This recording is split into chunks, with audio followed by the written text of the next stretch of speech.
Please, I will always have more questions, but if he has questions, I'm very happy to answer anything I can answer. 我的主要想这个问题，一个问题，他作为一个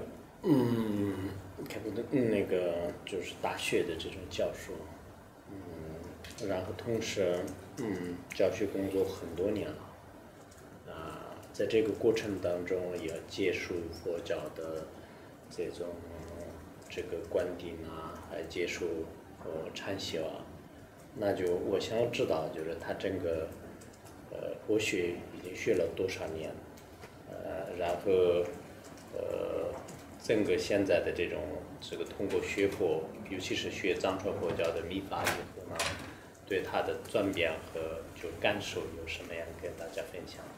That's a good question.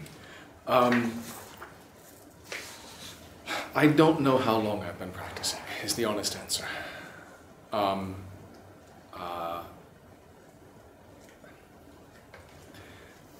Probably at least since I was 12, maybe younger than that. I was born in California, and Buddhism is around, it's just available there. So I remember going to Japanese temples when I was little and ringing the bell, and really enjoying that. When I started university, I had a choice between either doing biology or doing Buddhist studies. And because of and actually to me they're the same thing, but that would take a while to explain. So I wound up doing Sanskrit and then working on Buddhist texts, and by a lucky accident I was able to go work in Nepal with the last remaining Sanskrit Dorje Lopon, the last remaining Sanskrit Bhadracharyas. There is still a tradition. And so studied with them.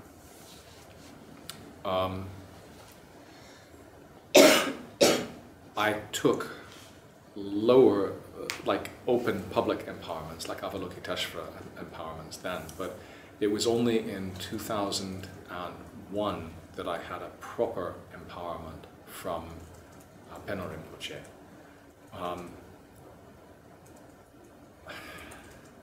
That was an amazing, that was a very good one. It was a very powerful one. First off, because it happened in Yangmingsho, and because I was able to see many of the really good Khenpos and Rinpoche that I knew were all there. I also had very strong visions during that empowerment that have shaped what I have tried to meditate on ever since and how I've tried to understand things. There are at least two answers to his question about how the practice of tantric meditation has changed me. So I think one answer is around confidence. There's a fundamental principle in Tantra, which is the principle of non-duality, nipamepa. And he's right. He hasn't said it directly, but he's right. In the West, it's difficult to both teach Buddhism and be Buddhist. People see that as somehow untrustworthy. Somehow you have to have scientific distance from what you teach. And so I was always very cautious how I taught. But taking the tantric commitments, taking the samaya, meant that that was no longer a choice. I had to be one person. And that made everything easier. It's meant that I must teach. So in my university, I have no choice. The tantric commitments say, if a good student comes, you must teach them. So I do. it's meant that because I do a lot of work with Himalayan people who live in Scotland, if they say to me, we need you to do a ritual for us, then I go find the ritual and I do it. There's no point in being shy. I have to do this now. And in that sense, the non-duality which sits underneath all tantric practice, a fundamental commitment to non-duality, actually makes it much easier to balance what might be a divided life. The other answer to the question is, it has to do with one of my teachers from Nepal, who was a very, very wise man.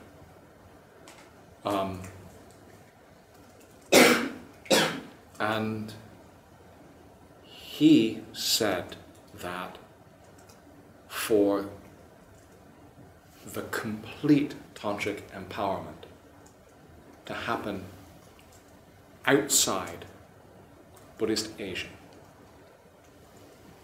a Drupchen, a Mahasiddha, had to find the mandala in the landscape that would be the real mandala in the landscape that made it possible to give the teachings.